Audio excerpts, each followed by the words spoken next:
Come on now, you can still fucking breathe. I mean, just don't be loud about the shit is all. It's fucking simple.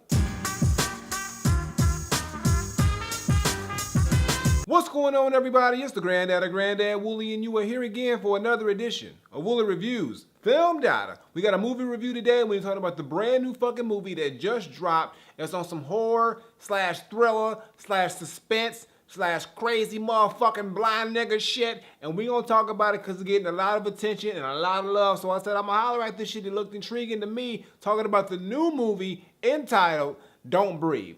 Nigga, I'm breathing, nigga. I need my oxygen. I don't know what the fuck you talking about, nigga. Just see, I breathe right there. Nobody can hear that shit, so I don't know what the fuck y'all talking about, nigga. Y'all just suck at it. Now, Don't Breathe, like I said, is a horror slash thriller slash suspense movie. It is written and directed by Fede Alvarez. I think I said your shit right. And he's also the dude who made Evil Dead, which is a crazy fucking movie in itself. And it stars Stephen Lang, who's been in Avatar and some other shit, and Jane Levy, who was actually, I think she was in Evil Dead herself, so she back again with Fede doing some new shit. So now let's see if Don't Breathe is a movie that takes our fucking breath away because it's dope, or if it's some shit that suffocates us with so much whackness that we just gonna pass out and fucking die.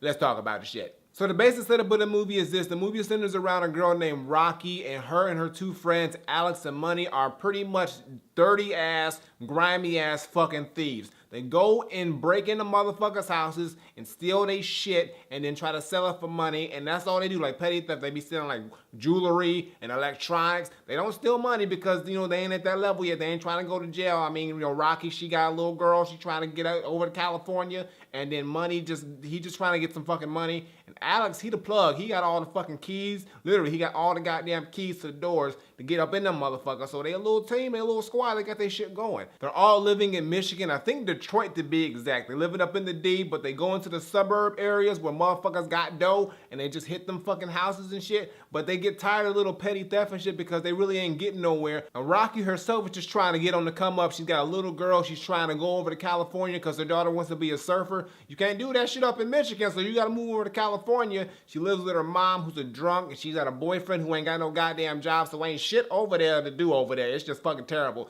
So she's like, yo, we need to get some fucking serious cash so I can get the fuck up out of here. So then Rocky's friend Money hits her up and tells her about a plan to hit this house that's in the middle of 8 Mile or 7 Mile. It looks somewhere over there. It's fucking run down as shit. But it's this dude over there who apparently came into a little bit of money, about 300 racks, and he's sitting on that shit in the house. He ain't even spending the shit. So they go, yo, we need to get that 300 racks because nigga, I gotta move. So we got shit to do, and that nigga ain't using the money, so we gonna take it for our goddamn selves. So they come up with this plan to hit the house. They do a stakeout and shit, and they quickly find out that the motherfucker who they trying to rob is actually blind.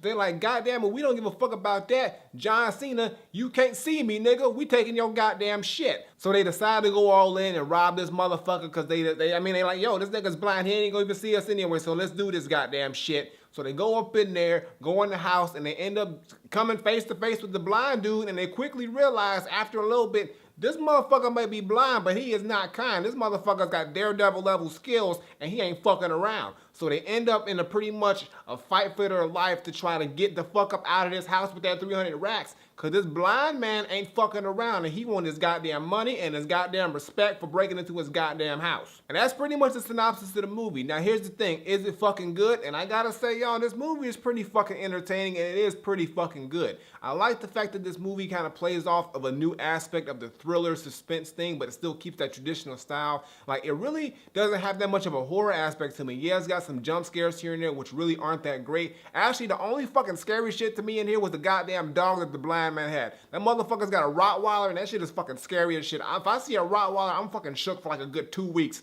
because that motherfucking dog in that fucking movie was crazy as shit. But when it comes to the actual thriller and suspense version of it, this fucking movie nails it. It keeps you on the edge of your seat. It keeps you just in suspense and wondering if these motherfuckers are gonna get out the house, because it seems like every goddamn time they about to get out the fucking house, the blind man hits them with a nah nigga, and they end up back in that motherfucker, and they end up with some even more serious shit to go through. You kind of just find out a whole bunch of crazy shit that's happening. He ain't as blind as he think he is. I mean, he blind as shit, but he got some skills. He tried to kill these motherfuckers for coming up in his spot, and he wants it to be known. You also come and find out there's a lot of other crazy shit happening in this house that they didn't even fucking know about. And you kind of start to feel for the motherfuckers who broke into the house because they don't know what they ended up in. At first, you're like, yo, I feel bad for this blind dude because they kind of stealing from him. But then as the movie goes along, you're like, yo, I feel bad for these motherfuckers that stole from this blind dude because shit ain't going the way they expected. And the movie just gets more and more intense as it goes. And then, I mean, there's a scene in there, y'all, that's a little crazy.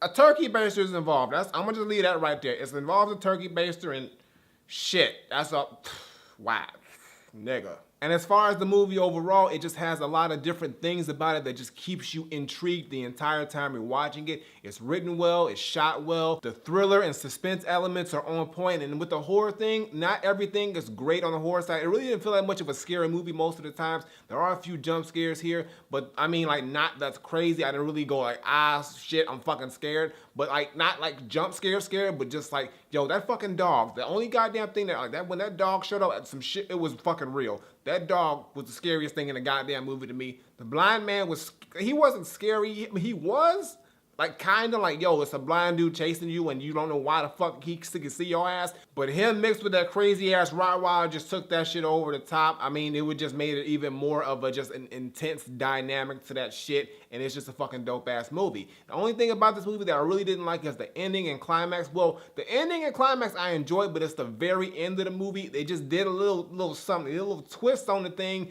And usually I would appreciate a good twist or cliffhanger. But in this sense, I was a little salty about it because I was like, yo, why you do that though? But like everything was good, I thought, but then it's not. Or is it? I don't fucking know, but that kind of irked me a little bit about it. But other than that, this fucking movie was really good. I enjoyed it. I thought it was dope. I thought that the blind man in here was really fucking cool. A little bit of a spin on it. He got his Kenshi levels on. He was killing motherfuckers with no sight, and I'm liking the shit. But at the same time, it just has a lot of things about it as well. A lot of fucked up, crazy things, and a lot of story and deep things about it that really just show who these people are and their motives. Both Rocky and the blind man have like really bad motives, but they aren't really bad people. They just have their own reasons of doing what they want to do, and it just comes out in a different way that's sort of negative. And it's really cool to see that with these characters. You kind of see the dynamic between them two, but at the same time, you see their reasons, and then sometimes you kind of flip. You end up liking one character, and then you end up not liking them, and then you end up hating one character, then you kind of end up liking them. So it's that cool little flip on it, so I like that. And overall, I thought it was a very good movie. I was entertained the whole way through. I was really on the edge of my seat. I wanted these motherfuckers to get out that goddamn house, and every time they didn't, I was like, God damn it, they almost fucking made it.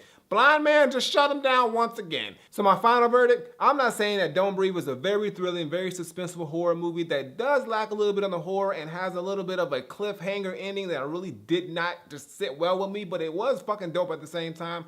All I'm saying is that the thrilling aspect on here is on point. The blind man is a dope motherfucker. The fact that he can't see don't mean shit because he can hear your ass, and if he hears your ass, that's your ass, motherfucker. And the Rottweiler on here is fucking crazy. I ain't talking about the song with Method Man and Red Man. That song crazy too, but the fucking actual dog in here, fucking crazy as shit. I like the characters in here. I like Rocky's character. She does a good job in here. I like Alex's character. He does a good job up in here. Money too. Money does okay. I didn't like Money that much though because the character was he's an asshole in this fucking movie. I'm gonna just say that. And it's a movie that I was not mad that I paid for, but at the same time I wouldn't pay to see it again. But if it did come on like Netflix or Redbox, I would definitely check that shit out again because it was fucking dope. So all I gotta say is that for me, Don't Breathe is not Granddad approved, but I will give it a very highly Granddad recommended. That's because overall, I really like this movie. I just thought that the horror should have been there a little bit more, like the general just scare horror of it, and I really didn't get much of that here,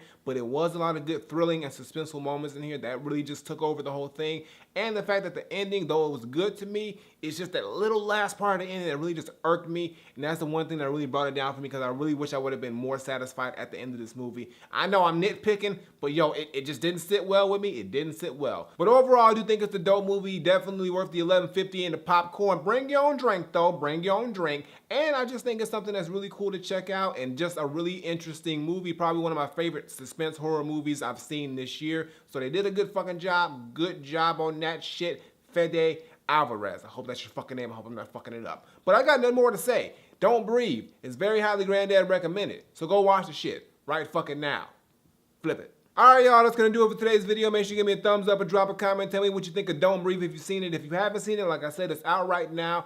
Very dope movie, very suspenseful, very thrilling, some cool horror aspects in there, but I wish there were more. But that goddamn dog and the goddamn blind man, they are some serious motherfuckers. Don't fuck with them and don't fuck with they goddamn racks. But it's a dope movie. Definitely check out the shit. Previous videos on the side as well as my latest single. Check those out. Show them some love. And as always, Twitter, Facebook, SoundCloud, Instagram. Links in the description below. And subscribe. Button on the screen. Button below. Woolly Reviews twice a week as well as CDK Studies. Check that shit out. And the Gamer Channel. And if you're an indie anything and want your shit spotlighted, info below. And I got nothing more to say. So until next time I take my leave, granddaughter, don't breathe. Nigga, that's what you get for trying to rob niggas who blind. You know they be doing some daredevil Kenchy shit. You should know that shit, goddammit. Now look at you. Fucking dumb. I'm out of here.